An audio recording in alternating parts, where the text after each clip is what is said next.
Can we start with the founder story? How you and your co-founders got together and decided to do this company? Yeah, absolutely. So I founded the company with David Lorsch. We were both executives at Strava. We worked together for 7 years. We helped grow the company from single digit millions to about 100 million users. And we also were, part of the executive team that helped the company become highly profitable. And And we what was got, David's role?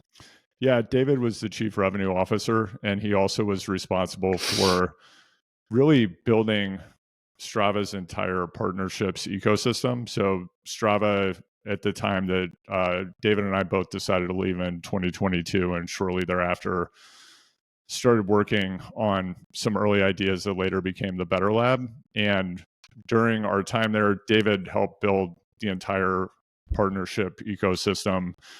And at the time, Strava had more than 400 apps, pieces of hardware, devices, wearables that integrated with the platform. So he built that out on the business side. One of the things that I did in my role as a communications executive there was helping to leverage those partnerships to help grow Strava and to better serve athletes. So telling the story of that and leveraging those partnerships to facilitate growth and better serve our users. So we had a lot of experience working together. And To pay you yeah, guys a compliment, and partially on the tech side as well. As long as I've been using Strava, which is more than 10 years now, the partnerships have always been really seamless. Like, there hasn't been much friction there to speak of. There always, let's put it this way, there always seemed to be an incentive for the hardware users and even some of the other competitive platforms to partner with you guys. So yeah, like, job well done. well, yeah, I mean, our intent was to position Strava as the platform at the center of connected fitness. And I would agree with you. I think the experience that I have and had then as a user of Strava is that most of the devices, apps, experiences that I use in the connected fitness wearables domain are even better because of what I get out of them with their connection to Strava. Exactly. So I think it really enhances a lot of those experiences. Yeah, so we had a lot of reps of doing a lot of fun and a lot of challenging things together. And so we knew each other really well. We both broadly were quite interested in starting our own thing. And we started to explore some ideas. And it's interesting because at the outset, we thought super broadly, and we were just looking for an alignment between areas where we had deep expertise, high credibility, and where that overlapped with the type of business that we were most interested in building and mega trends that we saw in culture, society, technology. And we actually, we sat in this room where I am currently in Hope, Maine, and I still have a lot of the Post-its on the wall because I find them to be useful. And we just started to jam and started to think about, okay, what would this look like? What would we do? Who would we serve? Just classic. What problems do we perceive in the world? What have we experienced personally where we see opportunity? And over time, we just started to really focus in on, people who are probably like 30 to 60 who are active. And we started to explore what was happening initially with the proliferation of content in the health, wellness, and performance space. And there's just so much information coming at people these days, and a lot of it from high authority sources. So we started to investigate, what is happening with all this information, and is there an opportunity there to help people put it into action and improve? I just found that I was constantly listening to podcasts, or, when I was on BART, I would be listening to a podcast, reading stuff on my phone, often about health, wellness, and performance. And I bet at my peak, I was probably, and when I was out training on my bike as well. So I just was trying, I have a deep degree of interest in these topics. And I was like, I was trying to maximize the amount of inputs that I had to try to learn as much about these things I was really curious about. And with the intention of putting them into practice as well. As I think what I learned over time, though, and this really catalyzed when I started doing all of these user interviews and kind of putting content prototypes in front of people, or David and I did, was that I think people often conflate listening to stuff, reading stuff, watching stuff with I'm actually doing the thing. And there, for almost everyone, information goes in one ear and out the other. You know, you read a book or you read part of a book, it goes back on the bookshelf. People come to your house and ask you about it, that type of thing. And you're not necessarily. Here's another one. One of my Ray Dalio principles takeaways. One of the few things that I really stuck with me was it takes people 18 months to change. So you can be reading and reading, but you better keep reading for about a year and a half to really make a material change in your life. And I just think that's interesting, and I look at my life and a lot of it rings true. Yeah, even that is an interesting question. How long does it take for someone to actually change? And yeah, actually, right before this call, I was meeting with one of our advisors for the Better Lab, Jen Lebrecq, who's one of the world's top behavioral scientists. And she came out of Wendy Wood's lab at USC. And that's one of the world's foremost labs on habit formation. And it's been interesting looking into that specific question of how long does it take for someone to actually change. And once I also they would read like that article, once they listen to that podcast, yeah, whatever, you know, because like there's a lot of like pop science stuff out there. Oh, it takes 21 days, it takes 66 days, it takes 18 months, like whatever the case may be. And also like this idea of, you know, do you want to build habits, or do you actually want to be conscious and aware of what you're doing and be engaged in an actual practice versus like robotic automaticity? And there's certainly some things for which maybe it better serves you to just have automaticity and achieve actual habituation.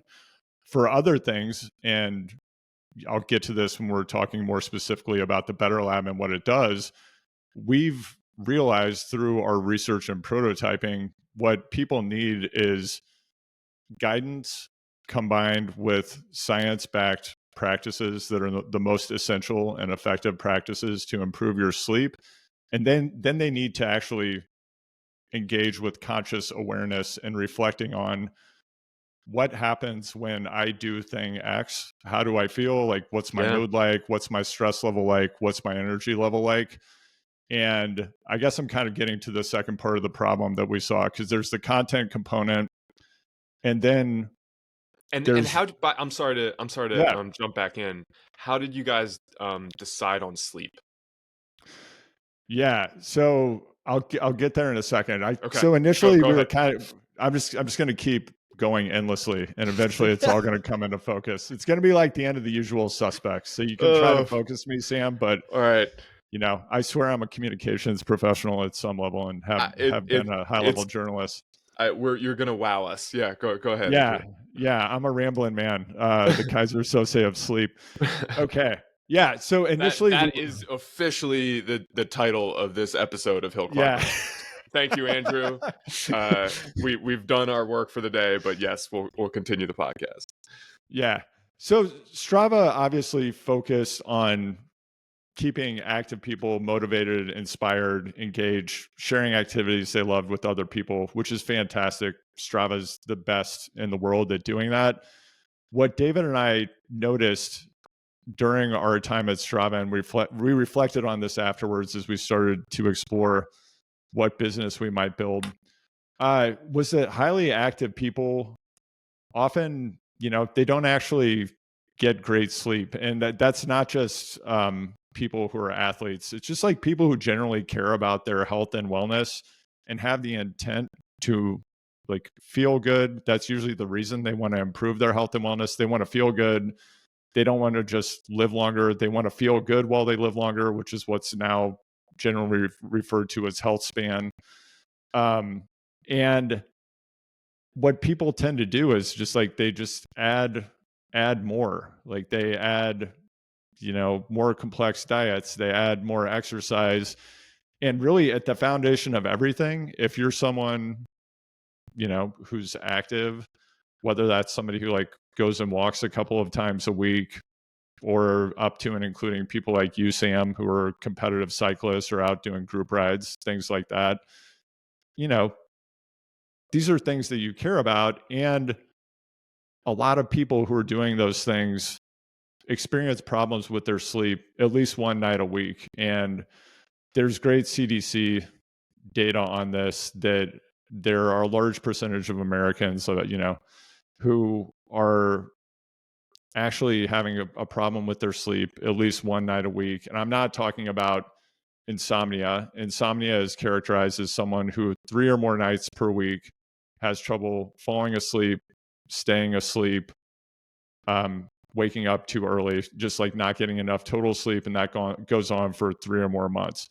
That's not our target market. That's about 11% of people in America have actual clinical insomnia. And just for listeners' context, I was really excited to learn about Andrew's business, Better Lab, and discuss it with him before the show, because I've really had quite a journey with sleep difficulty over the last 10, 15 years, let's say. And Andrew was the first one to define what being an insomniac is, and I was like, holy shit, I definitely fit that bill for years and years and years. And it's something that I'm really passionate about, because I've kind of turned a corner over the last let's say 2 years, and it's just been the impact on my life has been outstanding. I mean, just making a few changes in your life, and we'll talk more about this on the show, has really positively impacted my life personally, my relationship. It's just, and I say this every week, sleep it's the key to life, right? So it's worth examining a bit and maybe making some tweaks. So sorry Andrew, go ahead. Yeah, I couldn't agree with you more, Sam. I feel like sleep is free. It's often neglected by people who have the intention to feel good, to be healthy, to be high performance. Like that's like at one end of the continuum. And yeah, so about a third of Americans have trouble with their sleep. A subset of them are people who have actual insomnia. What we decided to hone in on is people 30 to 60 who are probably having trouble with their sleep about one night a week. They understand that sleep really is like the ultimate amplifier for everything that is good in your life. It makes you feel good. It improves your mood. It improves, as you mentioned, like from a relational health point of view, it's going to make your relationships better, because you're going to feel better and be the best version of yourself when you get enough sleep and sleep well. It lowers your stress levels. As a parent, it enables, this is something that I definitely experience when I'm getting good sleep. I'm a more patient and present parent, and I show up more the way that I would like to. And then for me, when it comes to physical activity, I love cycling. And boy, my bike rides, I always love them, whether I've gotten a lot of sleep or not enough sleep. And they just feel much more enjoyable when I'm well rested. Yeah, it really does. And the same can be said for work. When you show up to work, yeah, totally, well rested, as opposed to feeling like you got run over by a truck. It's a big difference. Yeah. How about that?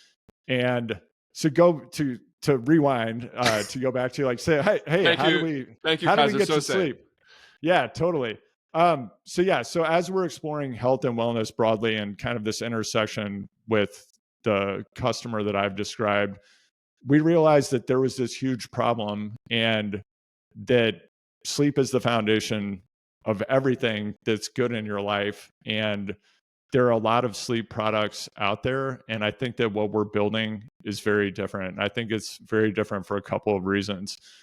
As I shared before, there's there's just so much content, and there are a lot of people out there approaching this problem from a content, knowledge, information point of view.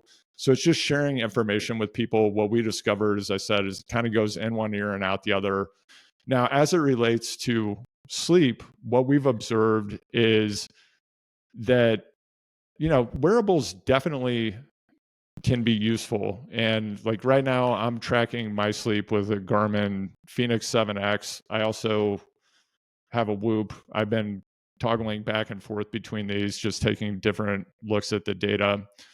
And what happens for a lot of people is, especially with like proprietary sleep scores from these devices, we've seen this over and over again in our research. We've seen this with people we've talked to in professional sports and other domains of high performance. These scores tend to make people highly neurotic. So like they'll look at the score, right? And they just that's like the thing that they orient everything around. And the reality is, and I think again, this is kind of the benefit for me of my background as a journalist, and like what I did at TRX, and then what I saw at Strava, and being around all these world-class performers in sports and entertainment and the arts, all these different domains. For a lot of people, the night before a competitive event, whether that's I have to go and do a big presentation at work, or I'm going to go do a bike race tomorrow, whatever the case may be, the reality is a lot of people, brace yourself, Sam, they don't necessarily get a great night of sleep before like going to win the Olympic gold medal. And if you are to wake up on the day of a big performance and look at a device that tells you like, hey, Sam, you're really so tired. Yeah, you really shit the bed on sleep last night. Yeah. That's probably not going to improve your performance. And in fact, it can make you really anxious, right? And again, I think that all of these devices do provide information that I think can be really valuable. The proprietary scores are something that tend for a lot of people to create a lot of anxiety. And just looking at the information, for most people over time, what they see over and over again is, wow, I'm not getting enough sleep. I feel bad. I'm not getting enough sleep. I feel bad. And it just kind of continues like that, because there's no actual guidance to take science-backed, proven information that will improve your sleep and then to actually put it into practice. So we observe this problem with just wearables. We observe this problem with content. And then we started to think about, okay, well, how can we take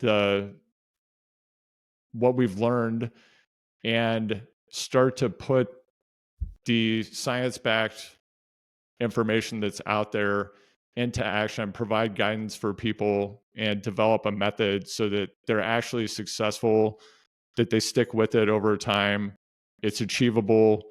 It's gentle, because I think that that's actually really important for anyone out there, whether you want to change something in your life related to sleep, or I don't know, something you're doing as a parent, like with your workout, whatever the case may be. If you talk to top behavioral scientists, and we have, you want to start small, and you want to make it something that's achievable. And sorry to jump in here. You talked about the profile of your potential customer, that addressable market, right? And you said that they basically have kind of just the right amount of concern, let's put it that way, about their fitness, about their sleep they get. That type of profile is probably someone that's an achiever, that wants to perform, that wants to improve performance. But they're also probably a little anxious, right? The same gene that makes them want to achieve also makes them anxious about all of those categories. their health, their sleep, their performance, their work, etc. So it's when you say providing a gentle solution, I think that makes a ton of sense, because when you wake up in the morning and your sleep tracker shows you that you slept poorly, like my go-to was sort of being disappointed and like down on myself, and that creates, and I don't know what the term is, but more anxiety. It becomes a cycle where, if let's put it this way, if you didn't already have a sleep issue, it's planting the seed for what could become one, because sleep, I think, is so psychological. It really has a lot to do with almost confidence in your ability to get to sleep and have a restful night's sleep. So I think, yeah, it's fascinating that you're creating the product to address folks that have the healthy amount of anxiety that is needed to improve on themselves. No, I couldn't agree with you more, Sam. And this is a concept that I talk about a lot with Dara Harris, who is one of our advisors. Dara is a psychiatrist, and she is a high performance expert who's worked in professional sports. She's worked with special warfare and a number of branches of service, and with a lot of world-class athletes, top executives.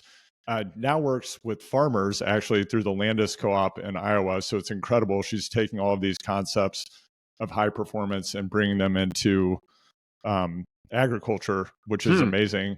And something we talk about all the time is how important this concept of being gentle is, and really the idea that presence is performance. Like being attuned to, being consciously aware of what you're doing and what's happening in your body in response to different methodologies or practices that you're trying is really foundational to actually performing at your highest level. And I think that this is something I think that this is really the direction that a lot of culture and society is moving. And I think you're going to be hearing about it a lot more, because I know it's definitely happening at the highest levels of sport, in the military, in special operations, and that's all this stuff is going to come downstream. So I think a lot of people have this idea, and I think there's a lot of stuff out there, the David Goggins of the world, Jocko, and I think that those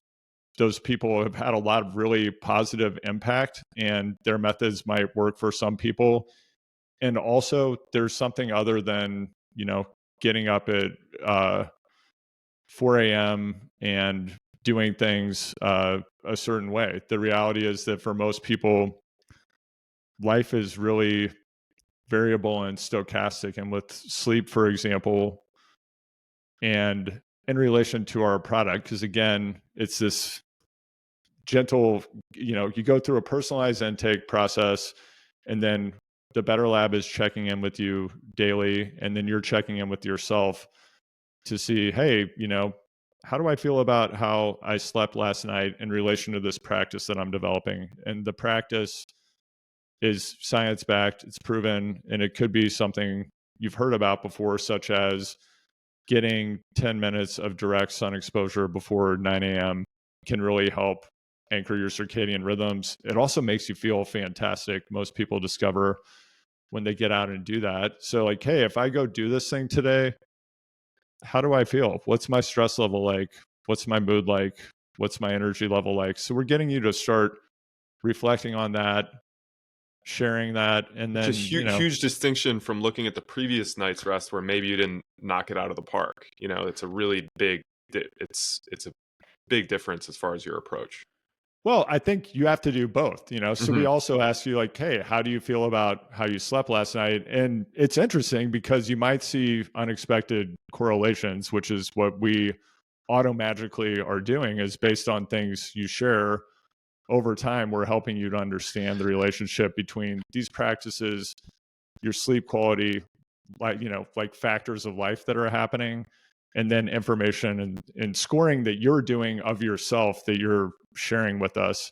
And then as we detect that you're getting consistent with that, then we might suggest the next practice and so on as you continue to go on this journey. And it's now a good time to talk about the product, like actually how it works, or?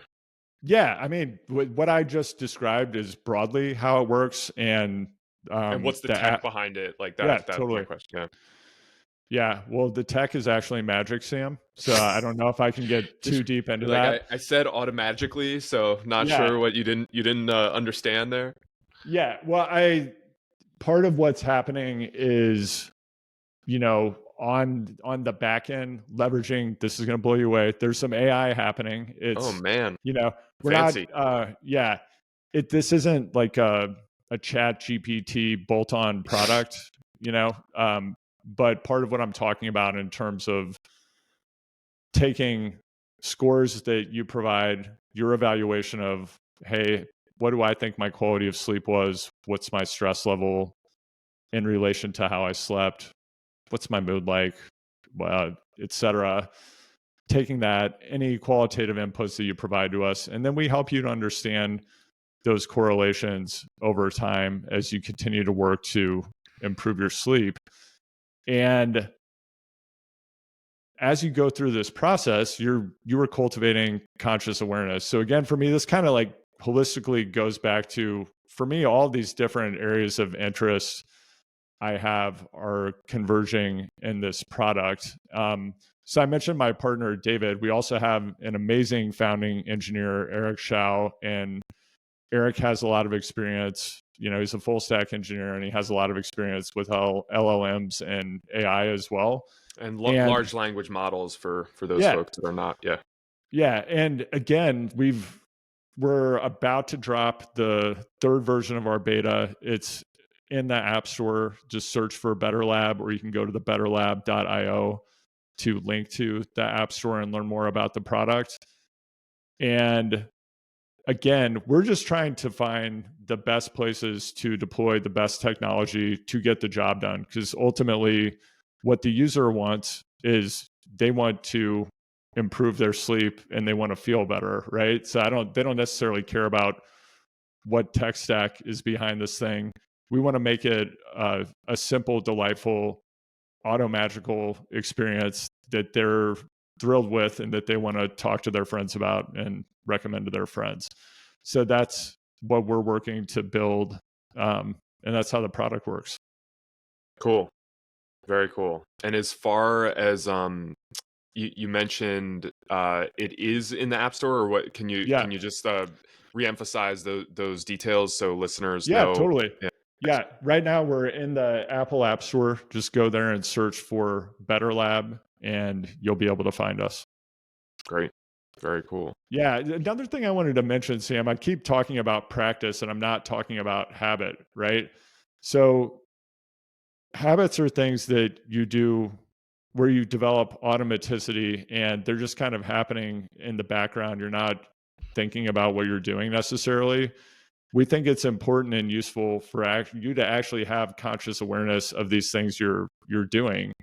And a lot of them are relatively low time cost and you typically feel quite good when you do them, in addition to them being beneficial for your sleep. Um, and I didn't mention this, but we work with Eddie Ben Simone, is our sleep science advisor. She runs the sleep lab at UC Berkeley. She's a co-author of um, many big papers in sleep science. She's a co-author with Matt Walker, who many people have heard of, who wrote Why We Sleep. And Good book that I've read. Definitely recommend. yeah, Yeah, definitely. And I like Why We Sleep is a fantastic book. And if you haven't read it, I recommend reading it. And for me, when I read it, I also um, by the time I got to the end of it, was even more fired up about what we're doing with Better Lab, because I think, again, a lot of people I know have read Why We Sleep. And in fact, in our research, I often talk to people who even have hired a sleep coach because they so highly prioritize sleep. They wanted to like go work with an actual coach, and things change in life. And, I talked to one user who worked with a sleep coach 3 years ago, and they're now a daily active user of the Better Lab. And I know it's really helping them. And, in the absence of having the guidance that we're providing, they've indicated like, I just like wouldn't do these things because it's kind of easy to think like, yeah, I should do that thing. but I'm not doing it. And then it's this cascade of um, lifestyle factors, work, family, whatever. And then you just end up not getting to this stuff. So like providing a simple, low friction way for you to integrate these practices into your daily life, and also shifting how you think about sleep, I think is really important. And, as you know, Sam, you've had a lot of entrepreneurs and highly successful business people on this podcast. And when you're building a business, you're always thinking of problem, solution, customer. I would say there's a huge total addressable market of this customer I've identified, or that we have identified and that I've talked about, 30 to 60, they're active, they care about their health and wellness. They know sleep is really important. They're probably using a wearable, and they're really struggling to actually do the stuff that will help them sleep better. And just providing this path for them is, I think what we're hearing is it's extremely helpful. And we're really want people to shift their view from this is a problem to this is a relationship I have with my health and wellness. So I think that's a big shift to make. Not like my body is a problem or my sleep is a problem. Rather, I have a lifelong relationship with sleep. It's a holistic approach. Yeah, totally. Yeah. So, and here are some things that I can do to improve that relationship. And you're going to have to nurture it and care for it over time.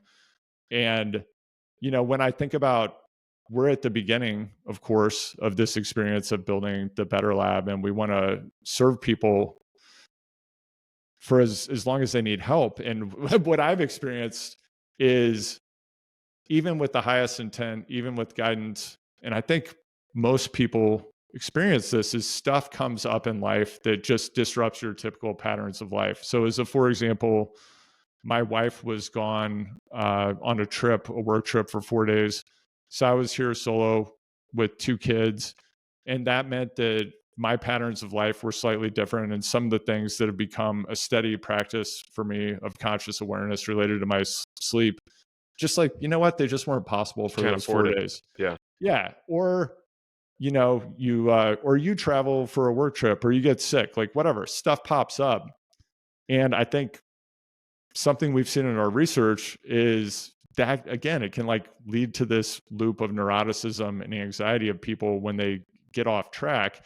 I think what works is thinking holistically, thinking about this as a relationship, and kind of breaking free of the digital handcuffs of the cycle of anxiety that these scores can create for you, and just accept, well, this is what's happening right now. And then the Better Lab can provide you with the guidance to stay on track over time. I'm so glad you bring this up, because this was one of my favorite parts of our conversation we had before the taping, which is you with the Better Lab are providing sleepers with a playbook for, yes, how to improve sleep, but also how to manage your life and your days when, hey, maybe you don't get the best night's sleep. So the example that we discussed was, and what you already cited about getting outside and getting your 10 minutes of sunlight before 9 a.m., that's something low-hanging fruit that you can do when you don't sleep well. And you're going to go outside, it's going to make you feel a little bit better. It'll be incremental, but it's a small win. And when you start to incorporate those things into your life, even when you don't get a good night's sleep, gradually you're essentially helping yourself. And all of a sudden, not getting the best night's sleep isn't as big of a deal, because the next day you can get outside, you can get your 10 minutes of sunlight.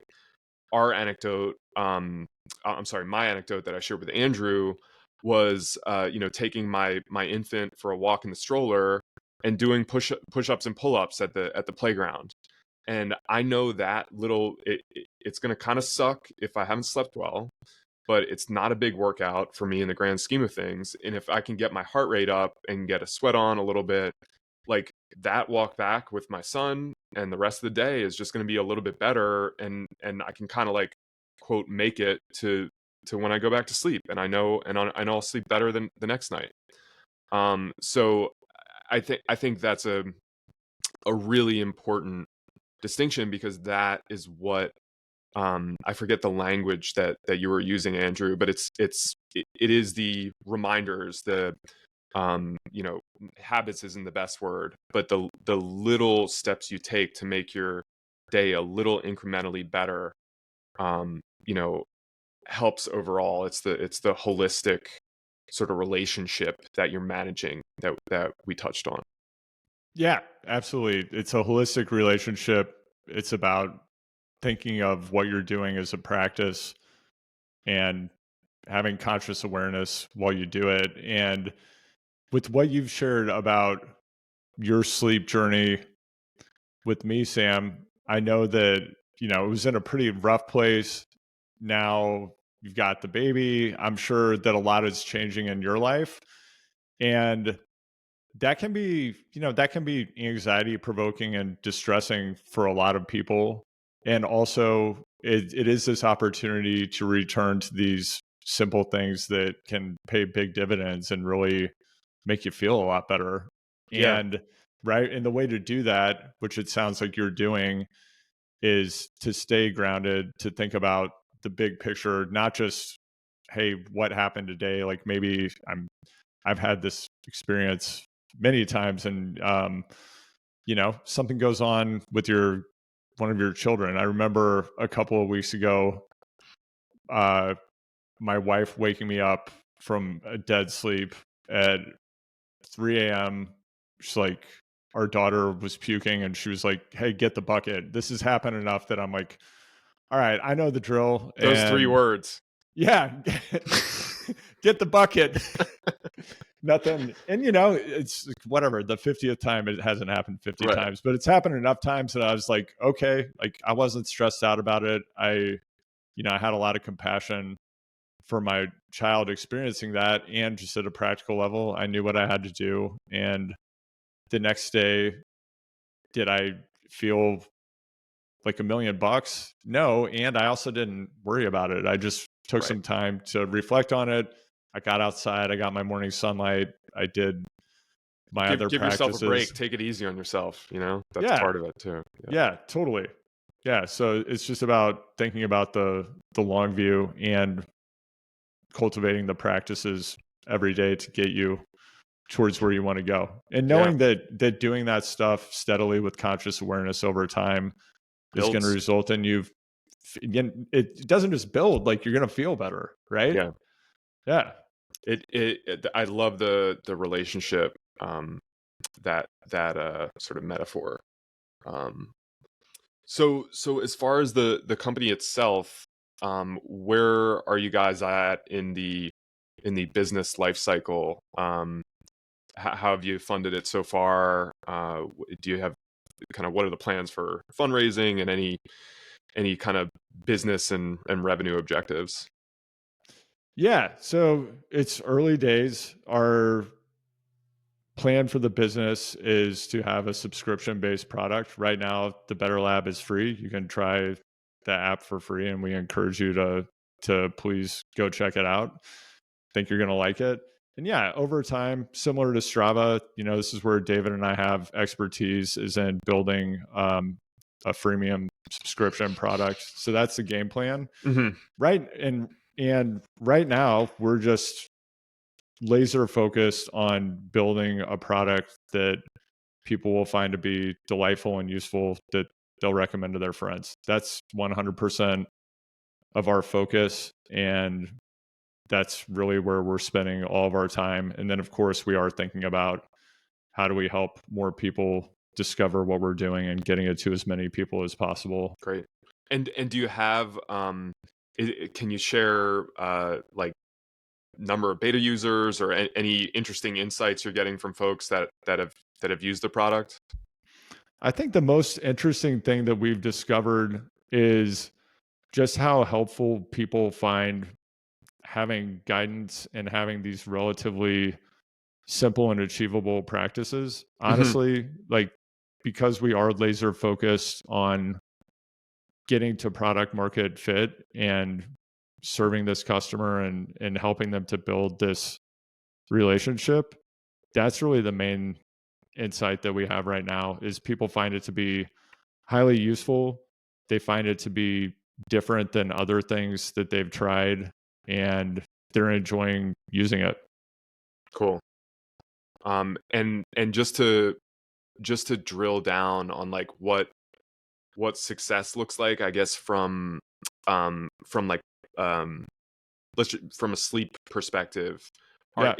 are those metrics that you guys are tracking and trying to see sort of a up and to the right progression, or have you gained any sort of metrics driven insight from the beta users so far? Yeah, I know. So you and I talked about this a bit when we originally were talking offline about what this process looks like over time. So if you imagine that you have a baseline today for how you're sleeping, how you feel, how stressed out you feel, what your energy level is like in relation to your sleep, and keeping in mind that it's just inevitable stuff's going to come up in life that's going to shift your schedule, and your relationship might become different for small periods of time, or for some people longer periods of time. Our intention is that we're going to continuously move that baseline higher and higher over time. So as you build these practices, you're just going to have this foundation that is going to result in you getting higher quality sleep. Like, your perception of how you sleep is going to be higher, right? Hmm. And you're going to notice an impact on your mood, on your stress level, and how you feel when you do the things that you're caring about. So that's the signal that we're seeing as we help move users in this direction, Yeah. and that's the intention, and that's how we plan to serve people. And it really does tie back. I mean, I love for me, a theme in this podcast that I hadn't anticipated is consciousness. So essentially, what you're measuring is people's consciousness and hopefully an improved uh, awareness over what they're doing, how they're feeling, and improve quality of life. So yeah, very very cool, and I can't wait to see how that. I will jump on the app moving forward, and again, when we have you back on the show, we can discuss how I guess how my sleep's doing with using the Better Lab. Um, Yeah. but Yeah, and you yeah, definitely, you're at an interesting, as we've talked about, you're kind of at this interesting point in your relationship with sleep, because you don't have control over a lot of things that are going to happen in relation to your sleep right, for a while, maybe for with the years. infant, I don't yeah. yeah. You know what? But the most important thing is I'm at peace with it. The nights I don't get a good night's rest, it's like, well, let's do what we can the next day, and then get back to sleep. It's that simple. Yeah, completely. And from what you've shared, that's not what your relationship with sleep was always like. And Oh, not it at took, all. right? Yeah, So it took conscious and awareness and engagement with what you were doing in relation to sleep yeah, for to sure. get to a different spot with it. And I bet that some of the practices you've developed over the years have probably like waxed and waned depending on what's going on. And I'm hopeful and confident that when you're using the Better Lab, that you're going to get in these steady practices that will continually help improve your relationship with sleep. Yeah, amen. Um, so to start wrapping things up here, you have a very long relationship with cycling. Now, with your career, you've been in really all over the map as far as journalism, executive roles at basically startups that became more or less household names, and now you're on your own entrepreneurial journey.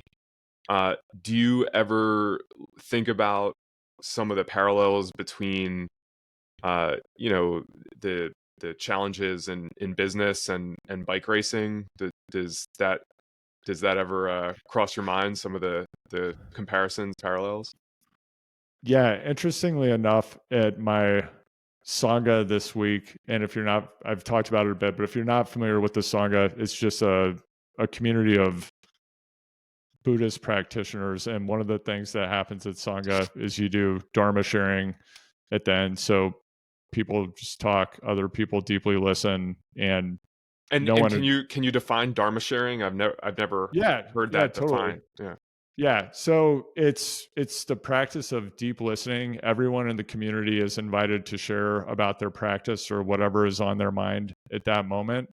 There are some rules governing what happens during Dharma sharing. We always take the space of 3 breaths after someone has spoken for someone else to talk. There's no crosstalk. No one addresses what anyone else has said. No one it's completely confidential. Like, you don't share anything that's said in Sangha outside of the Sangha. It's like Fight Club in that regard, unexpectedly. And yeah, and when I started going to Sangha, because I had been reading a lot of texts from different Dharma teachers and had been practicing meditation and walking meditation for a long time before I finally found a Sangha. And it's really surprised me how powerful this practice of deep listening has been. And I think, particularly, I bet for a lot of people who are listening to this podcast, who I bet are highly motivated, you're high achievers in probably whatever you're doing in business, in life, in sport. You're probably very action oriented, probably very solution oriented, and you probably, I would bet, don't very often just sit there and deeply listen to people without trying to respond to what they're saying or come up with the solution or fix it. I know that this is a tendency especially the men, especially the males listening. So when I went to Sangha and started being part of this community with Dharma sharing, and also part of what I love about my Sangha, the True Heart Sangha here in Hope, Maine, is we have like a very there's a great diversity of experiences and ages, and there are a lot of people that are older, actually, probably older than me. So there are people in their 70s and 80s who everyone there is wise in their own way. And I think it's fantastic to have the experience of just like intergenerational sharing of experience, just because at different phases of life, people have such different and interesting perspectives. So I really value that. And when I was at Sangha this past week, since it was my sharing, I think I can share it. But I had the experience of over the weekend, I was watching my kids, and my mother-in-law came over for like 2 hours so I could go on a bike ride. And for me, that's actually a very critical part of my mental health and not just physical health. I think for me, it's more about, that for me is a practice of conscious awareness that makes me better in all domains of my life.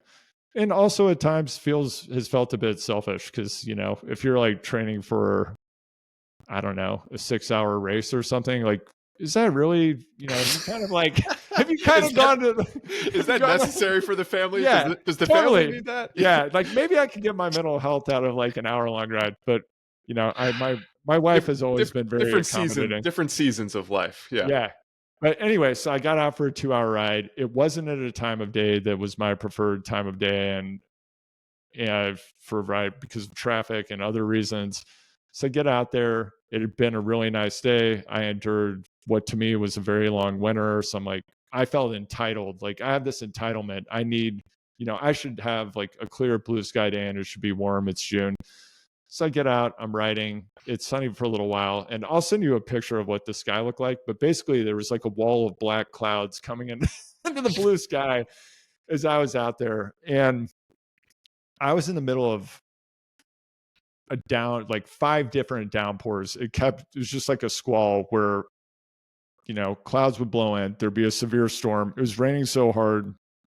It hurt. It was like stinging me. It sounds like a biblical experience almost. Yeah, Totally. And later after I got home, it started hailing. I kind of wondered if maybe it hailed on me a bit, or maybe I'm just getting soft. And what I shared with the Sangha was, when that was happening, all that I thought about was, for me, it was similar to what happens for me and when I'm doing Vipassana, which is just insight oriented meditation, where you're just trying to have present moment awareness and be conscious of like what's happening. You're just kind of like this sensory filter, and you're observing what's happening outside of you, what's happening inside your body. As you think, you're just observing your thoughts and thinking, this is the thought I'm thinking. You're trying not to be attached to it. So when I was in these different storms, I found that to be just so easy to do. I didn't feel discomfort. The temperature dropped probably 15 degrees. And I also want to acknowledge my extreme privilege here. Like, I'm a person out on a bike ride in the middle of the day on a weekend. But I just think a lot of endurance athletes think about, I'm doing this incredibly hard thing. It's so difficult. And it's like, you know what? Like, this is an elective activity that you have like thousands of dollars of a equipment cycling pro. and free You don't time have to to do. be, you Yeah. don't have to be pro. Like, you can go get another job. Yeah. Yeah, totally. Like, Right. as I often say, I'm not sure this is the year I'm going to the world tour. And what I shared with the Sangha was, you know what? Like, for me, experiencing that kind of change, and it's not like extreme physical discomfort, but like there's something uncomfortable about, I'm in a downpour, now it's dry again. Like, oh my, like now it's starting to pour rain again. But I didn't really have a preference for, I wanted to be dry. I just kind of was present in that moment, was like, whatever, I'm wet, it's cold, and then I thought, well, it's a good thing I'm waterproof. So I guess my point is, for me, I do think that being involved in endurance sports, or in cycling in particular, can it help you develop resilience or grit? Can it help you to be highly organized and methodical? Can it help you be focused on doing something today that's going to add up to something bigger in the long term? And does that transfer to business? I think it can have a lot of positive impacts, and I think it can help you help yourself, can help you help other people. But whether it actually does something transformative for how you show up in other domains of your life, I think is an interesting question. And it's one I've reflected on a lot. And I ask a lot of the guests on my podcast, Choose the Hard Way, about this, where, hey, you set a world record, you won an Olympic gold medal, you won a stage of the Tour de France, you won Unbound. What are you like when your dishwasher breaks? What happens when your kid has a tantrum in the middle of the store and is lying on the ground kicking and making a big scene? Because I think for most people, those are the things that are actually really challenging, and there's things that like how you should pop be up. measured in some way. Yeah. So I think if you have conscious awareness of, hey, I'm doing this thing that requires me to push myself into uncomfortable spaces and places, and I wonder if that can help me show up and be tougher in another scenario. Yeah, I think it potentially can. I think in general, people are better for going out and doing things where they push themselves in some way. And I also think that you can hit a point, whether it's with physical activity or other things that you enjoy, because it brings you some kind of sensory pleasure, or whatever the case may be. I think it actually can be kind of addictive, and it, taken too far, can be self-indulgent and a distraction from facing things. Training for the 6-hour race. Well, I mean, whatever. And that's cool too. That's, maybe that's the thing that brings you insight, or, as I've thought about it over time, I think what I really get out of my relationship with cycling now is, to me, it's another way to practice conscious awareness. It makes me highly attuned to my body and mind. I enjoy it. I think it keeps me healthy. It's good for my body and mind. And I try to pick a couple of big events a year to go do with friends with the intention, first and foremost, of having fun, doing something hard with friends, which is like the whole orientation and thesis of my podcast. Secondarily, I would like to go as fast as I can. And for me, that how fast I go says nothing about me. It's not a point of self-identification. I don't attach great meaning to it. And that's just kind of how I approach it now. Yeah, I love the questions that you're posing, and I I think as I'm reflecting on them, uh, a big one for cycling and us cycling obsessed folks that listen, that this podcast is speaking to, it is, does it inject more gratitude, more well-being into your life? And if that's the case, then you're probably doing the right thing, and if you're getting to a point where it is a drag and your energy's super low, and you're overtrained and you're not able to show up in your relationships and your work, in a way that sort of optimizes you, to use a controversial word. Maybe it's not working for you the way that it could be. Yeah, I think these are questions that would be, for anybody who's listening, I think these would be great questions to reflect on when you're making your fifth trip to the porta potty before that criterium starts, wondering if you're going to get that Cliff Bar Preem. We're talking to you. All right, man. Well, this was awesome. Like I said, I mean, really fascinating topic. I I can't wait to see where the Better Lab goes. I would love to support this business in any way I possibly can, and hopefully the small but growing hill climbers community takes note and jumps on the beta as well. But it's been a pleasure having you on the show. It's been a pleasure getting to know you over the last 6 or so months. So thank you for making time for us. Yeah, thanks for what you're doing with the Hill Climbers podcast, Sam. And I'm really grateful to get to be a part of this community. And I know that big things are ahead for this show and for you. So it's awesome to be part of that journey. Thank you. Thanks, man. Thanks a lot.